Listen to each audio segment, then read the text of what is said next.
परम पूज्य गुरुदेव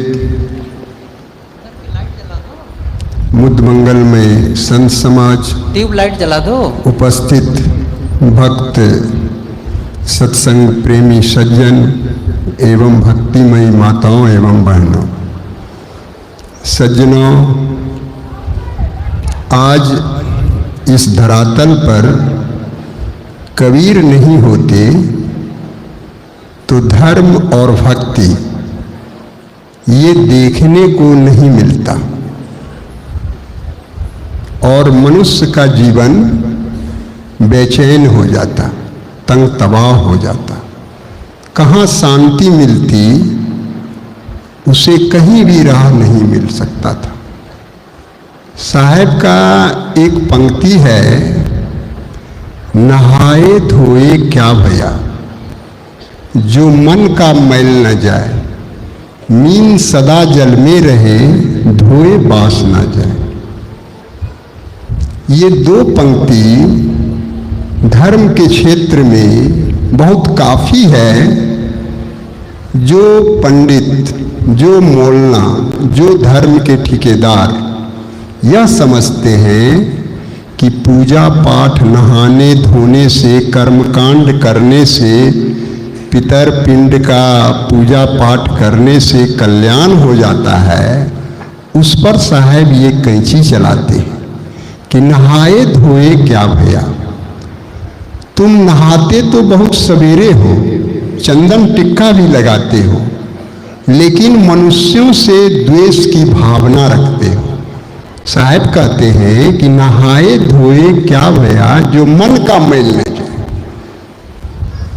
नहाता तो है, धोता तो है, पानी पत्थर ये सब धोता है, लेकिन उसके मन में जो है अनेक पाप भरा रहता है। वह आदमियों से भी घृणा करता है, ऊंच नीच की भावना रखता है, जातिवाद उसमें भरा रहता है।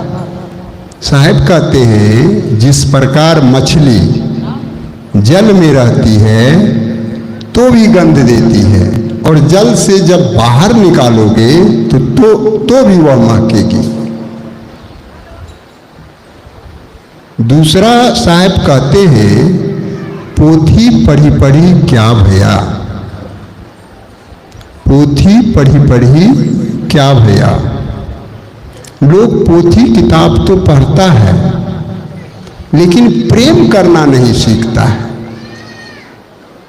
ये ढाई आखर प्रेम का पढ़े सुपंडित हुए। साहब कहते हैं, लोग पति पत्नी बनाते हैं, बाल बच्चे को जन्म देते हैं, तो परिवार में सुख और शांति से जीना चाहिए। पति पत्नी को अपने कर्तव्यों का निर्वाह करना चाहिए, बच्चों को अच्छी शिक्षा देना चाहिए। लेकिन आज धर्म के नाम पर एक धर्म दूसरे से घृणा करता है, एक धर्म दूसरे से श्रेष्ठ समझता है। इसीलिए साहब ने कहा है, पोथी पढ़ी पढ़ी क्या भया, पंडित भया न कोई, ढाई आखर प्रेम का पढ़े सुपंडित हो। लोग पढ़ता लिखता तो है, लेकिन आपस में प्रेम से जीता नहीं है। आज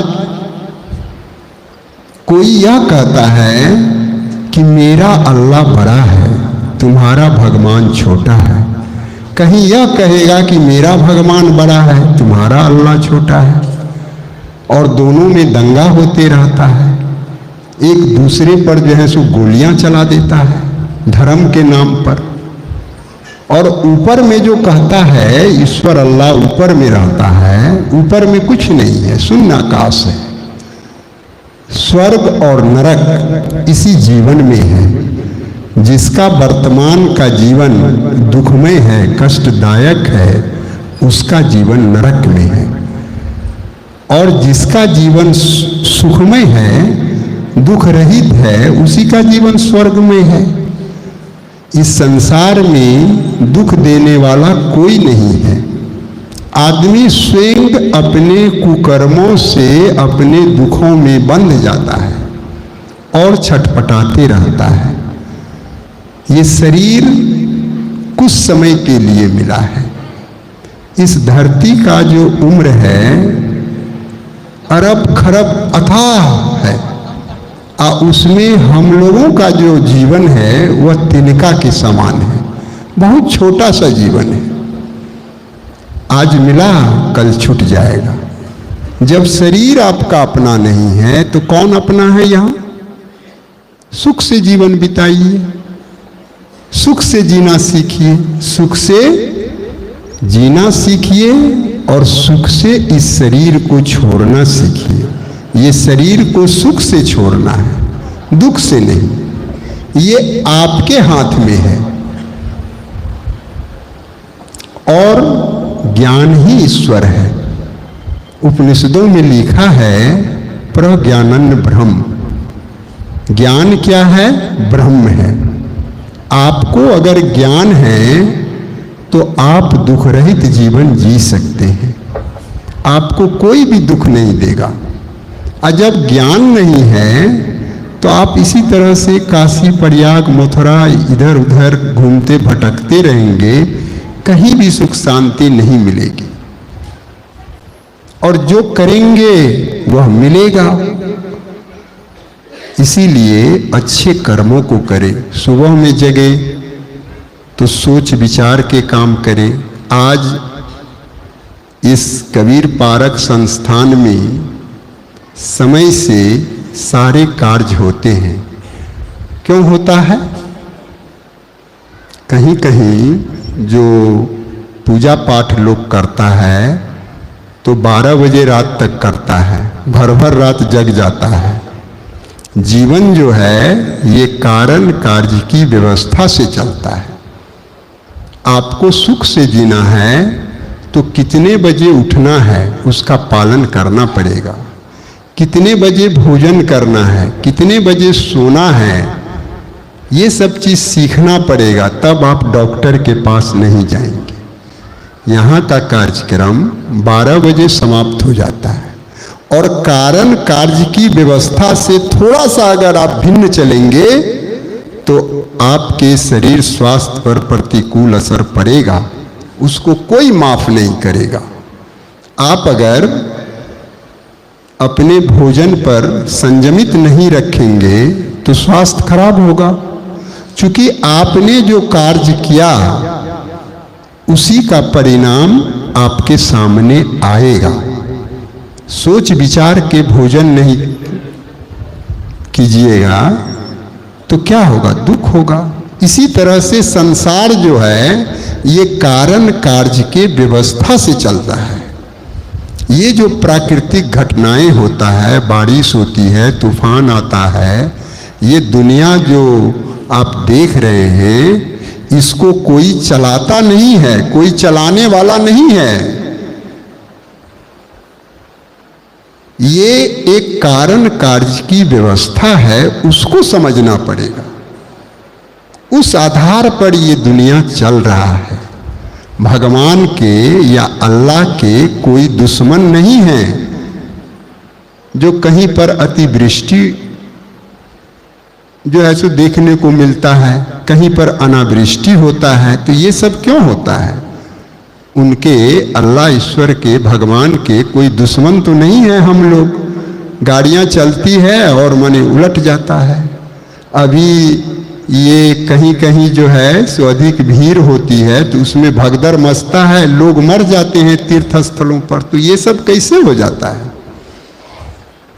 अगर ईश्वर होते, कहीं अल्लाह होते तो इन लोगों पर कंट्रोल करते, लेकिन ऐसी बात नहीं है। ये सबके घट घट में जो है भगवान बैठा है। इसमें जड़ और चेतन, संसार में दो ही चीज है, दो ही वस्तु है। जड़ है जिसका नाश होता है, ये शरीर क्या है? जड़ है। इसमें जो चेतना है, जो आत्मा है, वह अजर अमर है। उसको जानना पड़ेगा, तब दुख दूर होगा। बोलने वाला, खाने वाला, देखने वाला, सुनने वाला, ये जो है ये कौन है? यही तो आप हैं। अपने को संभाल कर चलिए तो जीवन सुखमय बीतेगा, जीवन अच्छा से बीतेगा।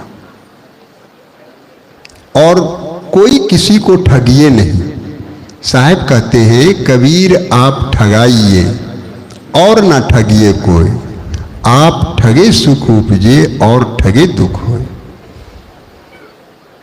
ये मनुष्य जीवन प्राप्त करके सुख से जीना सीखिए।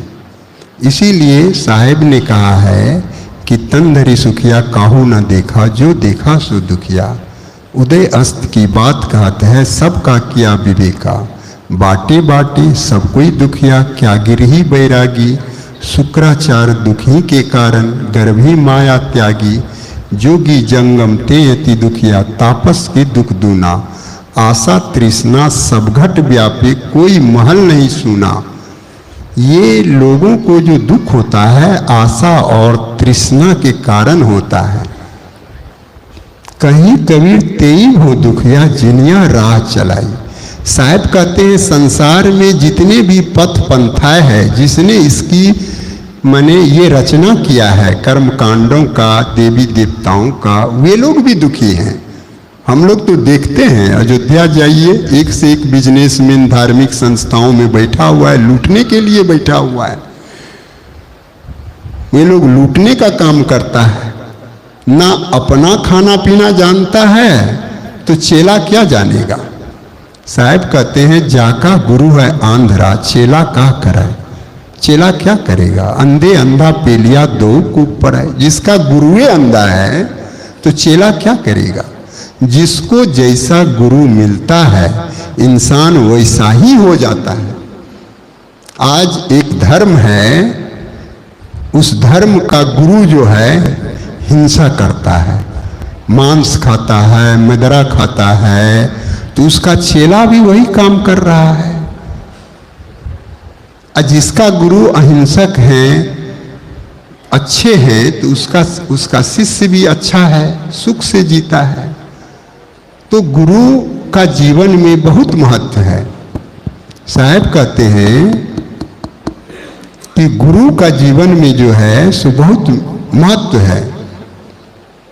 तो हम लोगों को अपने अपने जीवन पर सुंदर से हमारा जीवन कष्ट रहित कैसे बीते, इस पर ध्यान देना है। जीवन सबका अकेला है, ढेर आदमी का है, आदमी अकेला है। कौन किसका साथी है, जाना तो अकेला है। अकेले आना है और अकेले यहाँ से जाना है, कोई किसी का साथी नहीं है। लोग कहता है कि पति पत्नी बना लेता है कि सुख से जिएंगे। अगर पति के देह में कहीं घाव घोष हो जाए और साल भर सेवा करना पड़े पत्नी को, तो वही पत्नी चाहेगी जब तंग हो जाएगी तो कब ये मर जाए तो हमको छुट्टी मिल जाएगी। अगर पत्नी के अंग में घाव घोष हो जाए तो वही पति चाहेगा कि कब ये जो है सो समाप्त हो जाए। ये रिश्ता है संसार का। तो सुख से जीवन बिताइए, ज्ञान से जीवन को बिताइए और दुख रहित जीवन हो, ऐसा जीवन को बिताएं। इन्हीं शब्दों के साथ मैं अपने वाणी में विराम देता हूँ। बोलिए सद्गुरुदेव की जय, संत समाज की जय, भक्त समाज की जय।